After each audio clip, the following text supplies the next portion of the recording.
Mr. Ravi Gupta and distinguished delegates to this eWorld Forum. It's a great pleasure to be here and to be amongst people who have come from so many distant places to exchange notes on what is happening, to exchange experiences, and to hear about successes which have happened in different corners of the country and the world in very different circumstances. Because I do believe that each of these initiatives is one of a kind. And though in some senses the underlying technology is common, but actually when you look at each project and go down to the details, they actually tend to be very different. So every project, every initiative which has met with success has crossed very unique hurdles and barriers. But as Ravi was saying, I would like to take this opportunity to reflect a little bit on how this whole journey began and where it began and where we are today, and perhaps even more importantly, where we should be aspiring to be, and what's the view of the future that we have or that we can expect. For quite some time, this was looked at as a fad. E-governance was looked at as a fad, and even more so, e-health and also e-education. In fact, it was very common to hear questions about why you should have anything like e-education in a country where people are struggling to provide schools with buildings, with basic infrastructure. Over a period of time, I think these questions have found answers relevant to our own situation and our own circumstance.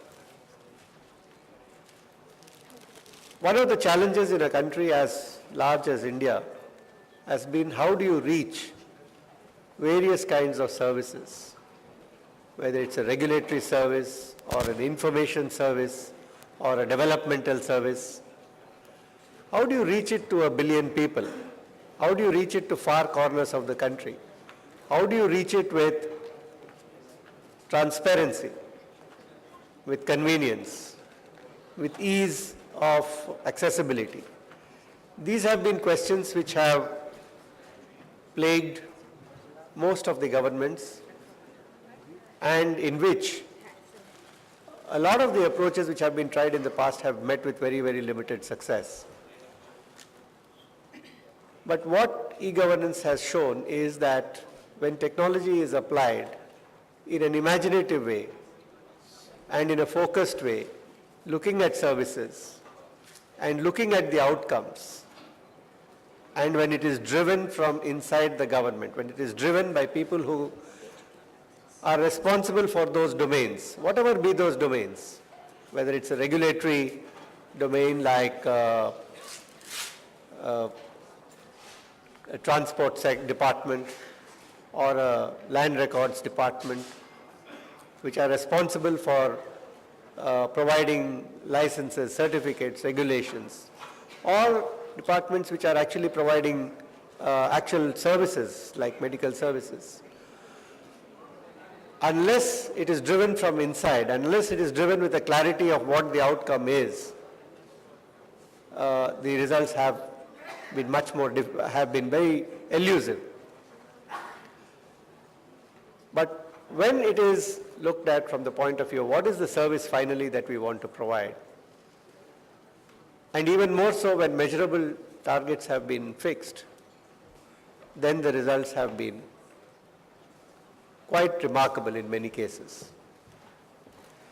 There's also been some very interesting experiences, and I'm told that India is unique in terms of use of public-private partnerships in e-governance. It's a flavor of the day. And the models are primarily that the entire conceptualization is done through, in partnership with a private agency, and the entire project implementation and the investment required for that is done by the private agency, and there is a small service charge which is levied to the end user.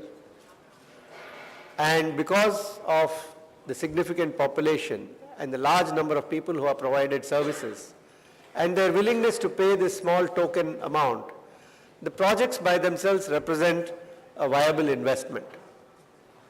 And so these projects have proved beneficial even for companies which are involved in implementing the projects and companies which have made investments. And some of these projects are extremely large projects running into hundreds of crores of rupees, or in dollar terms, running into over $100 million. So these are large projects by any standard. Over a period of time, confidence has grown to a level where governments were able to visualize that over a period of time, many departments would actually be able to offer their services electronically and remotely, and that these would reach remote areas. And it was not possible for each of them to plan their own infrastructure, their own networks, their own data centers, their own service delivery points, because that was neither efficient, nor cost-effective, nor manageable. And therefore, the whole idea of shared infrastructure at all the levels, at the front end, the service access points, at the middle in terms of the networks, and at the back in terms of data centers, came up. But as these service centers have proliferated and as the infrastructure has grown, there is a realization that it takes a long while for the service stream to build up. So necessarily infrastructure has to be a leading indicator of the efforts being made. And the availability of services would grow only over a period of time. So in India, because of the literacy levels, because of the economic levels, individual access by individuals is an exception, and access through assisted common centers is the norm. And therefore, the spread of these centers actually makes this facility available to people all across the country. Today, we have reached a point where we have close to 100,000 such centers spread across the country. And these services, or either information or actual services in some form, are available in many parts of the country. The number of private sector services have also grown, and a lot of services from the private sector are also available, again available electronically. The proliferation of mobile telephony has been another major phenomenon. In the last 7 years, the penetration of mobile telephony has grown from just around 7% to 70%. It's a tenfold jump in the country in just 7 years. That's a remarkable achievement. And today we have a level where the number of subscribers has crossed even 850 million. So clearly, mobile telephones have become a very major method of reaching the vast population. And today, it is integrated into the planning and the design of a lot of the initiatives. And those which have already been implemented are looking at the use of mobile telephones. In fact, the Department of Information Technology also has come out with a framework for